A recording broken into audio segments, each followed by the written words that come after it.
Okay, hey guys, we're going to be reading from the Landmark History book today. And please follow along as you read. The page numbers aren't clear there in the beginning, but we're kind of in the 40s. And this is part 2. So I'm going to start with the opening section, and then we're going to go into chapter 6, Cattlemen and Cowboys. And you've got some pictures over there that are really cool. And we're going to kind of get out of the Civil War, and we've got kind of a change going on. So by the time of the Civil War, Americans had only begun to discover America. The land was still half explored. The highest mountains were still unclimbed. The swiftest rivers were unmapped. Nobody had reached the top of the Long Peak in Colorado or Mount Whitney in California. The Colorado River began somewhere high in the Rockies. No one had traced its dangerous meanders. The shores of the Great Lakes were still a mystery. The bayous of Louisiana and the Everglades of Florida seemed dark and threatening. The gold rush to California in 1849 offered only a first glimpse of the treasures in mountain streams and deep under the earth. America was full of secret resources. A new kind of America, the go-getter, helped discover these treasures. Just as people with assorted dreams and hopes founded the nation, so a wide assortment of go-getters invented a new American way of life. Some were outdoormen who rode the range, leading thousands of cattle on new trails. Some were adventurous miners who risked fortunes to drill deep in search of mysterious new minerals. Some were businessmen, new style storekeepers. Ooh, say that 5 times fast. New style storekeepers, who tried to make the whole nation their customers. Some were engineers and inventors. They wanted to build bigger engines than the world had ever seen, and machines that could turn out products by the millions. And so you've got some of those people pictured on the page prior here. So you've got a hand-colored woodcut of California gold diggers as seen by an eyewitness. So it's just a picture someone drew. That was around 1850. Then you've got the Deadwood Central Railroad Engineer Corps in the Black Hills of South Dakota in 1888. Take a look at that picture there. Wilbur Wright at the controls of an early airplane around 1910.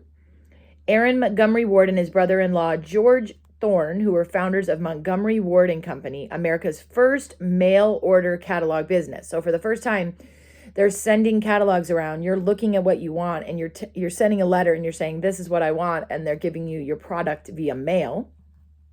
Then we've got a Robert H. Goddard, the father of American rocketry, tows a rocket to a launching tower in New Mexico around 1930. And then we've got Thomas Edison speaking into a dictation machine that he invented around 1905. And we'll talk more about the dictation machine. So the young nation had adopted the Latin motto, E pluribus unum, which means from many, one, or one made from many. The go-getters were experts at bringing people together. Just as earlier Americans had organized 13 new colonies and a new nation, so now the go-getters brought later Americans together in their cattle trains, oil companies, department stores, and thousands of other new enterprises. The new American way of life seemed good for people of every kind. America would be not merely a democracy of people, but a democracy of things. It would be a long time, maybe forever, before no one was poor. But after the Civil War, it became easier for more and more Americans to share the good things of life. The go-getters, without even intending it, were bringing the whole nation together. Some of the go-getters were more honest than others. Some made their fortunes by new ideas, by hard work, by being clever. Some were simply lucky. All prospered from the continent's hidden wealth. The go-getters were not satisfied with the slow pace of the old world. They wanted to see things happen fast. And by the years of the 20th century, or the 1900s, they had helped transform American life. So now we've got a picture there of a cowboy. And it says, in the American West, the man on horseback was a cowboy, and the Western cattleman was a go-getter on horseback. So now the Civil War is over, right? And now we're going to start exploring the West, and we're going to start seeing some of these cowboys. So the timeline on the bottom there is basically for the next 1850s to 1870s as the Civil War is ending and new things are beginning. So John Wesley is going to head to Colorado for gold, but is going to discover his fortune in cattle instead in 1856. And then 1858 to 1861, we're going to have the Colorado Gold Rush. And Iliff is going to build a herd of cattle by purchasing the oxen from owners of thousands of covered wagons that arrive in Denver. We're going to have Joseph G. McCoy, who's going to make, we got a McCoy here, is going to make Abilene, Kansas into a center for cattle shipment and his own personal fortune as the township's its first 35,000 head of cattle. And we're going to have Charles Goodnight delivering his first shipment of Texas Longhorn from East Texas to Cheyenne, Wyoming. So about the time of the Civil War, the Western cattle trade became big business. The men who made money from it were as different as possible from European peasants. The peasants kept their cattle at night in the rooms where they slept. They could keep only a few animals because their houses were small, and they had to feed the animals by hand in the winter. The Western cattlemen, by contrast, numbered their stock by the thousands. They did not have to give their cattle a roof because Western cattle were tough enough to look after themselves on the range. And buffalo grass grew on the great Western plains. It survived drought and provided free food right on the ground throughout the winter. So instead of having to feed them by hand, we can feed them grass. Western cattlemen were bold and adventurous. They were willing to take big risks in a wild country. In the old world, the expression man on horseback meant a military man, a commander of troops that he might use to take over the government. But in the American West, the man on horseback was a cowboy, and the Western cattleman was a go-getter on horseback. One of the first and most energetic of these Western cattlemen was John Wesley Iliff. His father, an Ohio farmer, had offered him $7,500 if he will settle nearby on a respectable Ohio farm. But in 1856, Iliff heard of the fortunes farther west, and he wanted adventure. So he told his father he would be satisfied with $500 if he could use it to make his start in the West. Iliff did not find gold in the Colorado mountain streams, but he did find it in the cattle that came there with the Americans pushing westwards. You've got all these Americans traveling through, and they've got all this cattle. So during the California Gold Rush, which was 1858 to 1861, thousands of covered wagons arrived near Denver. And because they wanted to climb into the mountains, they wanted to lighten their loads. So they shed most of their belongings so they could go ahead on foot with a few pack mules. They were glad to sell to Iliff the footsore oxen that had pulled their wagons across the plains. He fed these cattle free on the open range that belonged to everyone. So he doesn't have to own it. You can just run them there. You don't have to own the land. He began breeding a herd. When the animals were full grown, Iliff sold them to butchers in the mining camps and to travelers returning east who needed oxen to pull their wagons. So then he'd sell it to people who were going back east. Of course, there were risks, especially from winter weather and from Indian attacks. So there's a picture there of a cowboy and his horse working together to rescue a longhorn from the mud. These were days before a camera could take action pictures. You had to stand really still to get a picture. So this artist painted the scene, and he became famous for his drawings and sculptures of men in action. So Iliff became friendly, and we're switching to page 44 now, with a man named Gary.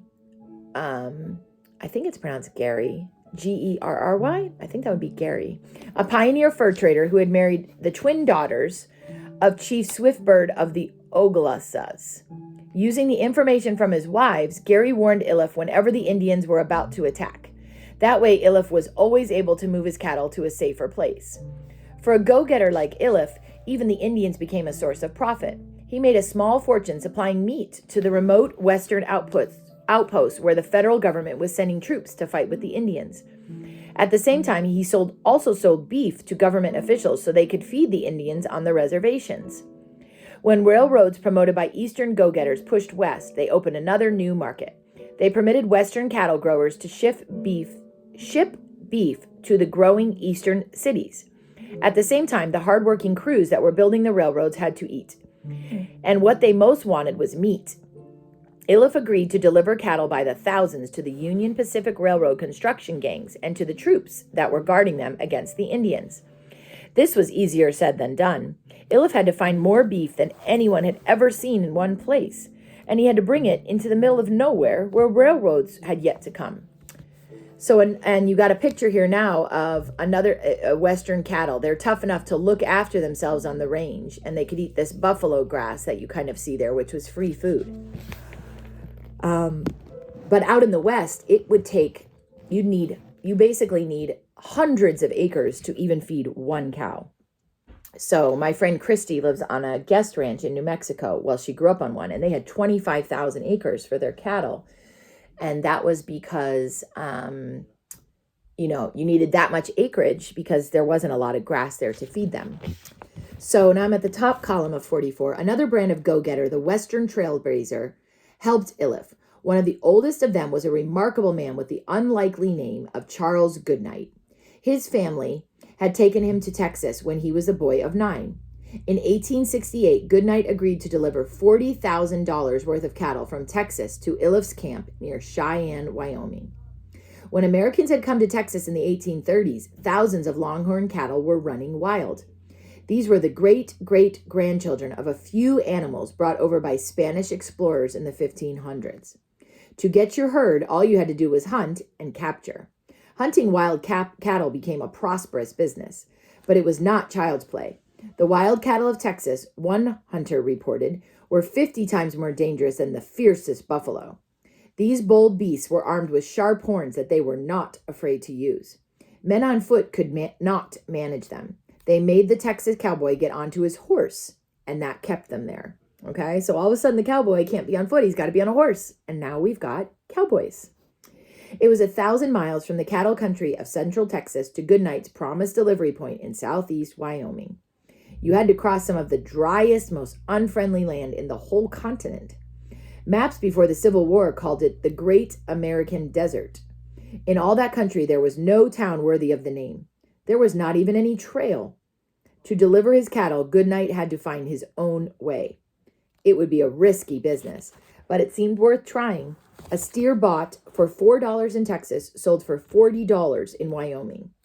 Multiply that by 3,000, the number of good cattle Goodnight helped to take each trip, and it added up to a handsome profit.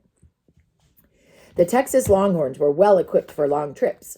Their sense of smell, the cowboy said, was as much superior to that of an ordinary eastern cow as the bloodhound's was to that of a parlor poodle.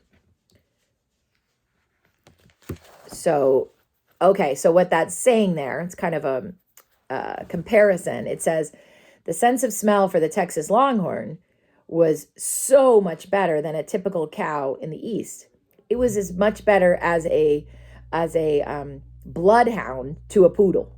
Okay. So where water was hard to find, the Longhorn's nose for water could make the difference between life and death. Cowboys who let the leading steer act as a guide sometimes found remote lakes that they had never seen before. And I've heard this, that those cattle could really smell water. They knew where to find the water.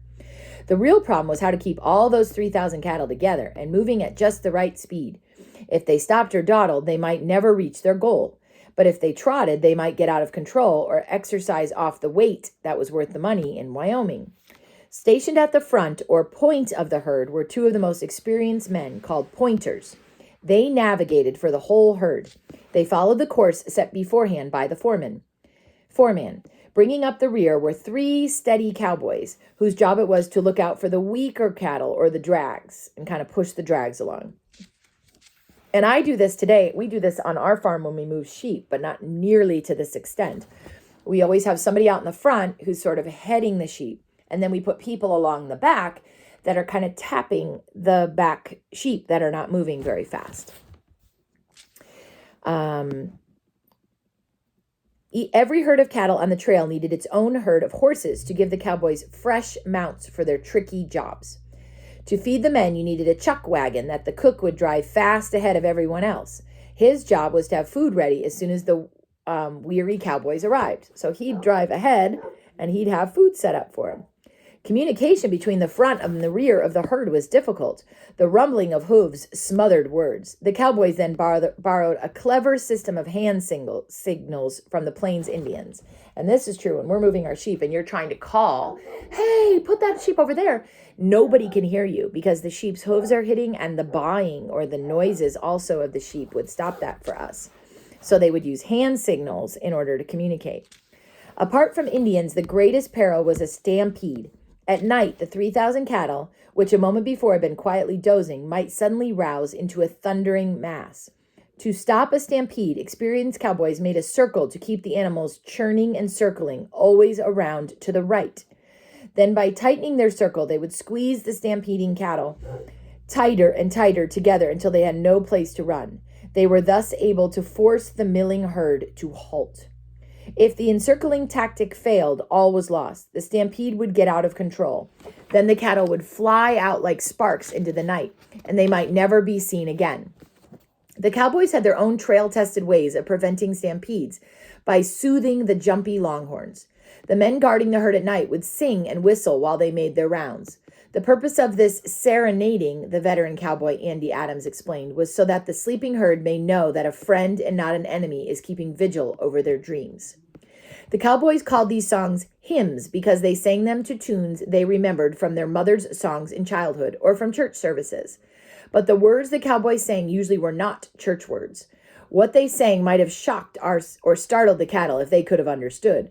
For these cowboy songs told the exploits of famous horse races and notorious criminals, or they repeated advertising texts from coffee cans or whiskey bottles, or they recited profanity sprinkled between nonsense syllables. So they might be singing and going, "Oh, I really hate cows. They really drive me crazy," and they'd be singing this in a sing-song voice that would sound nice, and they might even have cuss words in there. At the end of the long drive came the cow town. This was as American as the cowboy. It was simply another smaller kind of instant city, like those already dotted over the West. The cow town was where cowboys delivered their herds to the cattle dealers and the railroads. There, after long, lonely weeks on the trail, cowboys enjoyed the company of strangers. They brought liquor and gambled away their money. So it would just be a kind of a time to see other people and have a little bit of a break. Go-getting cattlemen made these instant towns prosper. One cattleman, Joseph G. McCoy, picked a place along the Kansas Pacific Railroad. In 1867, when he first made his plans for Abilene, Texas, it was, as he later recalled, a very small, dead place. It consisted of about a dozen long huts. They were low, small, rude affairs, which means kind of junky, not made incredibly well. Most used turf or prairie grass as roofing. Indeed, there was only one shingle roof in the whole city. The town leaders conducted their business in two small rooms, mere long huts. And of course, you could find the inevitable saloon, a bar. It also came in a long hut. But within 60 days, McCoy transformed the place. As if by magic, Abilene acquired a shipping yard for 3,000 head of cattle. It also gained a large pair of Fairbanks scales on which to weigh the cattle. It had a big barn, an office, and a good 3-story hotel. The idea was to ship out thousands of cattle from Abilene to Chicago and other big cities. The first shipment, 20 carloads of cattle, was scheduled to leave Abilene on September 5, 1867. Chicago stockmen had come to celebrate. In tents specially erected for the occasion, they feasted, drank wine, sang, and listened to bombastic speeches, speeches with a lot of words. Before the end of that year, Abilene shipped out 35,000 head of cattle, which means cattle. Go-getting McCoy had paid only $2,400 for the whole Abilene town site. Before long, he received an offer for more than that for a single city lot. He received from the Kansas Pacific Railroad a commission of 1/8 of the freight charges on every carload of cattle. Before the end of the second year, the railroad company owed McCoy $250,000 or $250,000. Soon there were other prospering cow towns sprinkled all over the West. Schuyler, Fort Kearny, North Platte, Ogalla, and Sidney were in Nebraska. Pine Bluffs, Rock River, Rock Creek, Laramie, Hillsdale, and Cheyenne were in Wyoming. Miles City, Glendive, and Helena were in Montana. The cowtowns did not suffer from modesty. More than one boasted that she was the queen of cowtowns.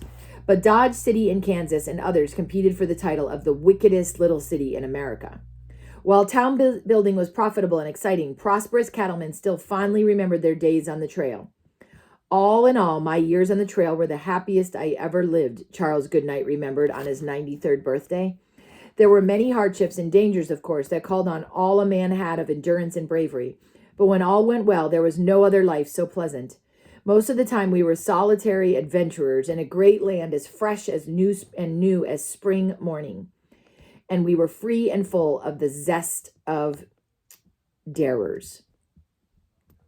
Western cattlemen and cowboys were among the first and bravest of the go-getters. They tried the impossible and succeeded in making something from nothing. They captured wild cattle that belonged to nobody.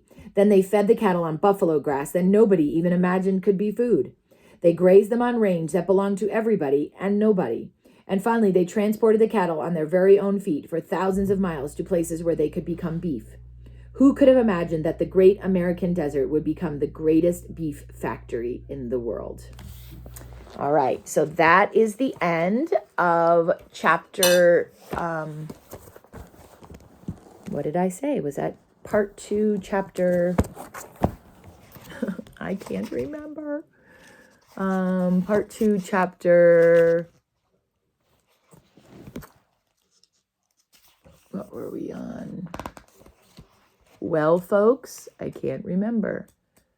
Chapter 6. Okay, and so looking really quickly, I just wanted to see if there were any questions I wanted to go over with you.